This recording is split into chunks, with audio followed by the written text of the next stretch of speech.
This is Smart Poker Study episode 173, answering your questions about essential HUD stats, small blind limping, and poker in 2018. Did you catch last week's episode number 172? Did you make more audacious goals than I did? If so, good luck! And if not, get on it! 2018 is slipping away. It's poker study time, y'all! Thank you so much for joining me for another Smart Poker Study podcast episode. And also, thanks for sharing the show on social media, various channels out there. Thanks for joining the Facebook discussion group, and thank you for telling your friends. And most of all, thank you so much to my newest Patreon supporters. Their names are Isaac Lubbers and Darren Lane. Thank you so much, you two. I really do appreciate it. I really love putting the show together for you every single week, and the time that I spend creating it is supported by you, Isaac, you, Darren, and everybody else on Patreon. Your support shows me that you enjoy the show and that you want me podcasting to infinity and beyond. So to start your own support of the show, go to Patreon, that's patreon.com/smartpokerstudy. There are different levels of support with different rewards attached. Once you begin your support, you'll get the current month's reward as well as access to the archive of patron-only content. So for just a few bones a month, less than one buy-in from any of you, you'll support the show and receive some super awesome poker content in return. So visit patreon.com/smartpokerstudy to start that support and follow in the fabulous footsteps of Isaac and Darren. So it's poker Q&A time. We've got 3 questions today from Wayne, Darren, and Philippe. So please visit the show notes page for everything I discuss, along with screenshots and links, and you can find the show notes at www.smartpokerstudy.com/pod173. Alrighty, let's do this! Gambate! This is damn exciting stuff. So today's first question comes to us from Wayne, and it's about the must-have HUD stats. This is what Wayne said in the email to me. Hey Sky, hope all is well in Frez. Yes! I'm down in the beautiful Inland Empire pretending to work. I was a regular grinder back in the glory days of 2002 when I first turned 18, through 2006, and then a casual player while in law school through Black Friday. I've played a few sites casually since then, but haven't been serious about studying poker in over 10 years. I've decided to give it a go thanks to your podcast. I pledged at Patreon for you. Thank you very much for that, Wayne. I do appreciate it. So, Wayne goes on to say, I need help figuring out the HUD and what I should have on it. I've never used one before, and I started Poker Tracker 4's 30-day trial. I get the basics and what the common terms are, but not necessarily what I should have beyond Poker Tracker 4's standard setup. Any suggestions? Thanks for all you do, Wayne. Well, thank you so much, Wayne. I do appreciate you sending in the email and for your Patreon support as well. So when we're thinking about Poker Tracker 4, really, the first thing that comes to mind is utilizing that HUD. Now, Poker Tracker 4 has a few different kind of default HUDs that you can choose from. But I'll give you a list right now of all the essential HUD stats that you've got to have. And I didn't go through and check all the defaults and see which one might have these. But I'm going to give you the HUD stats, but I'm also going to tell you which ones to place next to each other because they're related. So the first 2 stats every HUD needs is the number of hands on the opponent and the note editor. Of course, these are obvious why you need to have them. Well, maybe they're not obvious. The note editor, so you can make notes on opponents, and then also the note editor auto-populates different notes on the hands and the way your opponents play certain hands, so that helps right there. And of course, the number of hands, you want that because the more hands you have, the more reliable your stats are on the opponent. Now, the next 2 stats, these are obvious ones. They need to be right there next to each other. VPIP, then PFR. One on the left, and then one on the right. Those will give you a quick snapshot into the type of player you're up against. The next stats that you need, they're more pre-flop stats. They're fold to steal and big blind versus small blind fold to steal. So you need to have these 2 so you know who folds a lot to steals. The next stats you need is their pre-flop stats as well. The first one is call pre-flop 2-bet. Right next to it, you want the 3-bet stat. Now, obviously, when you open a pot, it's great to see these 2 stats next to each other because if their call pre-flop 2-bet is 20%, their 3-bet is like 8%. Then altogether, they continue 28% of the time, which means they're folding 72% when you open the pot right there. This next set of stats you want next to each other as well. They are raise first in, fold to 3-bet, and 4-bet. So obviously somebody's raise first in stat. That's how often and the size of the range that they use, when they enter the pot.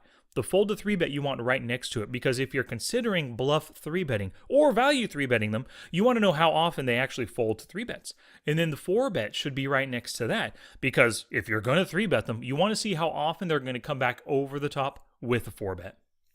And the final set of HUD stats that are really, really essential to have in the HUD on the table with you is flop c-bet and fold to flop c-bet. If you can fit them in on your HUD and you want to put them, I would also recommend turn c-bet and fold to turn c-bet, because seeing those two numbers next to each other will tell you which street they get honest on. For example, if your opponent flop c-bets 75%, but they turn c-bet 45%, they are much more turn honest than they are flop honest. So knowing that, if you're in position, as soon as they check to you on the turn, you can often bet out half pot, 60% pot, and take it down.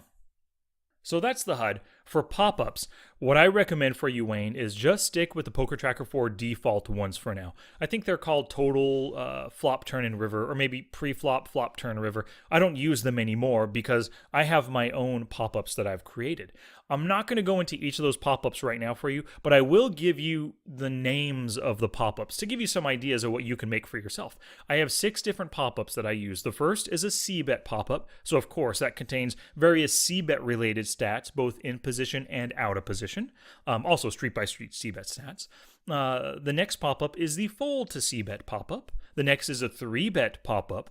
After that, I have my raise first in and fold to 3-bet pop-up, and I have my steal pop-up. And the 6th pop-up I have is what I call the Assassinato pop-up, and it's one that contains all the limp stats, some raise first in stats. It contains AF and AFQ, went to showdown, won money at showdown, all that kind of stuff. Various things that don't really fit on the other pop-ups all that well. And I call it the Assassinato because I'm sure all of you remember, I can't remember the episode number, maybe episode 42 or something. I interviewed Alex Fitzgerald for the first time, and a long time ago I was watching one of his training videos, and he kept using this pop-up. He kept clicking on it, pop up on the screen.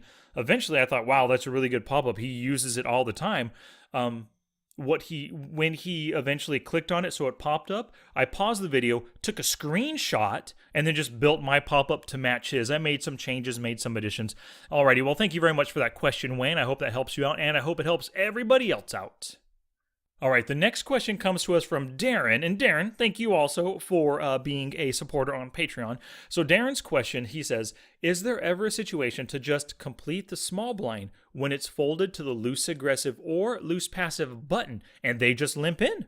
Well, thank you very much. That is a great question. And I've said it in podcasts before. I've said never limp, but I also think there are no rules in poker, so screw that rule.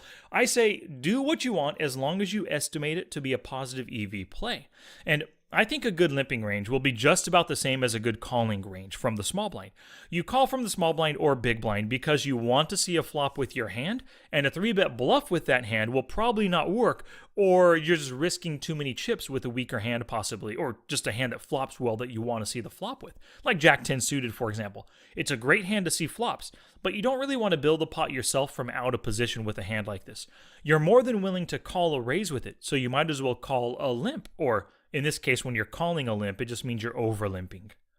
Before over-limping, just consider whether it's a positive EV decision. Do you expect to make money here most of the time by limping with this hand, whatever it is the hand that you're dealt? Remember that you're going to be out of position against 2 other players, assuming that the big blind doesn't raise and he just checks his option. So with a hand like Jack 10 suited, it is totally possible, due to the decently high card strength of hitting like a decent top pair hand and all the strong drawing hands and making 2 pairs, this hand can flop decently well, or turn or river decently well also. A hand like Jack 6 suited, on the other hand, it's much different. You're not so happy with anything other than 2 pair or better, and you can't really hit good like straight draws with it. Sure, you can hit a decent, Jack high flush draw, but you can do that with the Jack 10 suited as well. So if you have a choice between the two, Jack 10 suited versus the Jack 6 suited, because it plays better post flop. So ultimately, Darren, assess the situation that you're getting yourself into by limping behind, and if it's positive EV to limp, go ahead and do it. If it's likely a negative EV hand, like if you look down at your hand and say, if I call now, I'm most likely check folding most flops. then just don't over-limp with it. Today's podcast is brought to you by Audible. Get a free audiobook download and a 30-day free trial at audibletrial.com/smartpokerstudy. They have over 180,000 titles to choose from, and you can listen on your computer, iPhone, Android, MP3 player. And, of course, they have both of my books, How to Study Poker Volumes 1 and 2. And, of course, with all of my future books, I have all of those as well. And if you're looking for something other than poker in audio form, they have the 4-Hour Work Week. Now, this was written by Tim Ferriss. I love this book. They have the expanded and updated edition. I think it was released back in 2009. He originally released it back in like 2004 or 2005 or something. 2009, the expanded edition. Tim Ferriss doesn't narrate it, but it's still a really good book. 13 hours right there that you can listen to. So whatever you want, Audible has it for you. Just make sure that you visit audibletrial.com/smartpokerstudy.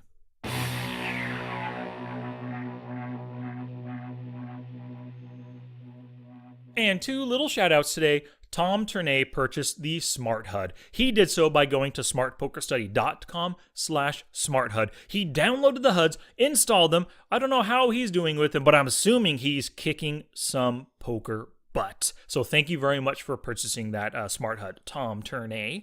And then, of course, JM purchased the Expert Hand Reading webinar. He got that by going to my Gumroad page, gumroad.com/smartpokerstudy, finding that Expert Hand Reading webinar, and then making that purchase. Thank you very much. You can also go to the show notes for today to find links on how you could get the Smart HUD, any of my webinars, and, of course, to support me on Patreon. Well, let's get back to class, poker people. So question today comes to us from Philippe. He says, "Hello, Sky. Happy New Year to you and your family. Do you have some poker tips for this year we certainly have to pay attention to? Best regards, and again, Happy New Year, Philippe." Well, Happy New Year, and thank you also for that Patreon support, Philippe. There are two things that spring to mind for poker in 2018. The first is that I have dubbed this year for myself, this is the year of logic. I'm dedicated to having a logical reason for every bet I make, and for everything I study, and for everything I put out there on the podcast. And the power of logic when playing poker, it really hit home with me the other day. Man, I was dealt pocket queens, and I 3-bet versus an open raise, and the big blind cold called, and the initial raiser called as well. So we were 3 ways to the flop. The other 2 players, they were kind of on the loose, passive, kind of pretty, like, fishy side of things. The board came Jack 5-5. Now, remember, I had a pocket queens. They both checked to me. I c-bet. The first player check raised, then the second player check re-raised all in. Logic tells me that on this flop versus 2 check raises, I'm dead to pocket jacks, which is like jacks full of 5s, a full house, of course, or trip 5s, maybe like ace 5 suited, maybe even like 5-6, 5-7 suited, something that these loose passive players were willing to call that also contained a 5. But my emotions took over, and the fact that I wanted my overpair to be good, that's what caused me to make a huge blunder and call all in here on the flop versus a check raise and a check all in re-raise. Logic, instead of emotion, would have made me assess the situation and the likely ranges I was up against. It would have allowed me to see that my opponents are passive in general, which oftentimes means that, they're more honest when they're raising and re-raising post-flop. Logic would have told me to bet and then fold this hand and save my remaining 65 big blinds. So acting on my emotions caused me to lose my stack and quit the rest of the session because of rising anger and possible tilt. So what I need to do, instead of utilizing or allowing my emotions to take over my decisions, I have to work on just logic, taking deep breaths, assessing the situation before I proceed in any poker hand. And logic for studying poker tells me that these are the spots I need to study. I need to filter for hands where I lost big pots with top pair or over pairs, and I need to study them, figure out what went wrong, what happened to cause me to lose my entire stack. And logic for the podcast means that if I'm planning my episodes ahead of time in a way that really benefits the audience, that's the logical thing to do. There are some poker podcasts that hit random topics every single week. You don't know what you're going to get from week to week. I kind of like that format, but I really like how, for example, my minimum effective dose series of podcasts, which were 37 podcasts in all, those created a great path to follow to help all of you listeners improve your games. I'm going to continue that in 2018. I'm just not ready to unveil my next series just yet because I haven't fully planned it out. And Philippe, I told you there was 2 things that spring to mind for poker in 2018. That was the first, just the year of logic for me. The second thing for 2018 is to make sure you subscribe to the poker newsletter from blackrain79.com. That is Nathan Williams' website, and he's putting out lots of articles to help you make more money in 2018. And I really do love what he's putting out there. So thanks again, Philippe, and I hope your 2018 ends up being the best year of poker for you, and of course for everyone else listening. Challenge! Here's my challenge to you for this episode. Filter in your database for small blind limps. You could look at 2 different instances. The first, limped first in, and limped with previous limpers. You can look at those separately. You can also just look at any limp, of course. But what you want to take a look at is your win rate. If it's worse than negative 50 big blinds per 100 hands, then you would have been better off folding every single one of those small blinds. If not, you're doing better than folding every one. Either way, go through those hands and look at some of your biggest losing pots and try to figure out how you can improve your small blind over-limping strategy. Also, look at the hand strengths of the limping hands. Are there any that are blatantly too weak and hard to justify coming into the pot with? Are you over-limping with like deuce 5 suited, you know? I just filtered for my limping, and over 35 instances of limping with previous limpers in the small blind, my win rate is positive 137 big blinds per 100 hands. That's pretty nifty. It looks like I'm over-limping pretty well. And being the first limper, that was 20 hands in the small blind, and I'm positive 38 big blinds per 100 hands there. So keep it up, me! Now it's your turn to take action and do something positive for your poker game. Oh, that's it now. Get out there and be somebody. Go write a book. Of course, this episode is not complete until you head to the show notes page at www.smartpokerstudy.com/pod173.